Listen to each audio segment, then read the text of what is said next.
Main event, yes. So it wasn't the main event I wanted. I'm not gonna lie, guys. I was not very entertained during this fight. I mean, it was hyped up to be such a great striking battle on the feet. You know, Aleksandar Rakic was coming into that with crazy knockouts. Yes, he lost to Volkan Ozdemir, but Volkan Ozdemir is a striking savage. It's what he does.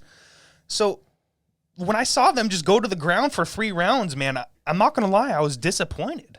I really was. It's just not what I expected at all. Well, can you really blame Anthony Smith? Those Rakic kicks, holy dude, his leg was gone. That first round, I mean, they were so loud. Those smacks were so loud that I was like, so powerful. Any other human being who gets hit with one of those, just an average Joe, like you're done. You can't walk on your leg. Those were so strong. That was the number one thing that impressed me about Rakic was his leg kicks. I mean, they were thunderous, bro. Mm-hmm. Like, they were insane. So, but yeah, you know, as we had talked about earlier, we thought maybe it was a little too soon that Anthony Lionheart Smith came back and took this fight. We were a little bit leery on it, and then we saw that it was a 3-round fight. Thought, okay, well, at least it's not a main event 5-round.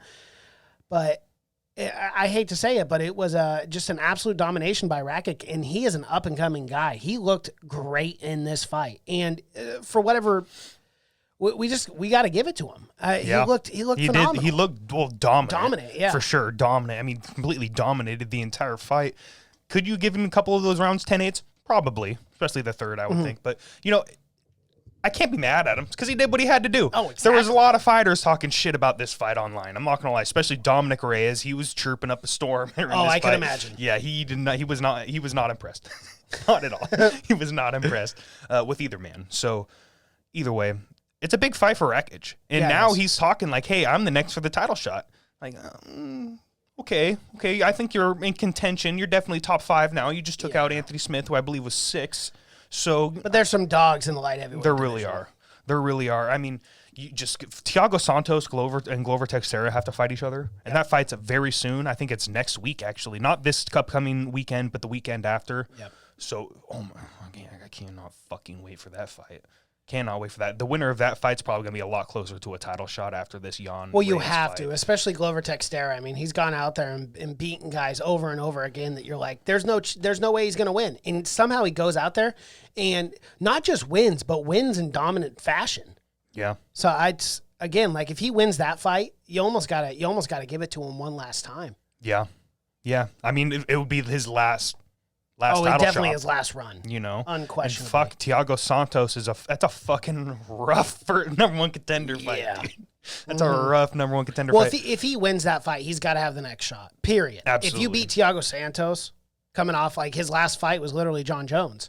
Absolutely. Coming off that fight, if he beats Thiago Santos, and then he takes on the winner of Dominic Reyes versus Jan Blachowicz. Yeah, I love that how they have 1, 2, 3, 4 fighting each other in like a little mini tournament. Yes, I know 1 and 3 are fighting for the belt, but it's like that's a great way to figure out who the real champ is. Well, dude, this is what they should have been doing for years. Even with the superstar status of Conor McGregor, you look at the lightweight division. We're finally getting 1 fighting 2, 3 fighting 4, or whatever. Interim champ fighting champ. Like, you get what I'm saying. Like, yes.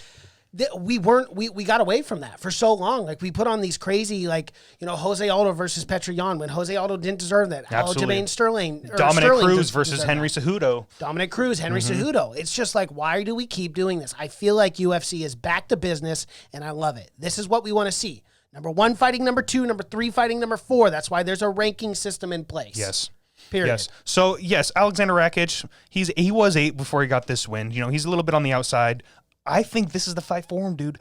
Jiri Prochazka. Remember this motherfucker? Oh, I remember this guy. Looked phenomenal in his debut. Yeah. In his debut fight, just looked great. He was coming out of Ryzen. He looked great, dude. That knockout. Who did he? It was Volkan. Volkan Ozdemir. And Volkan has that win over Rakic. So if he beat Jiri, that's a big step up. It's a huge step. Because, you know, everyone above him is now busy.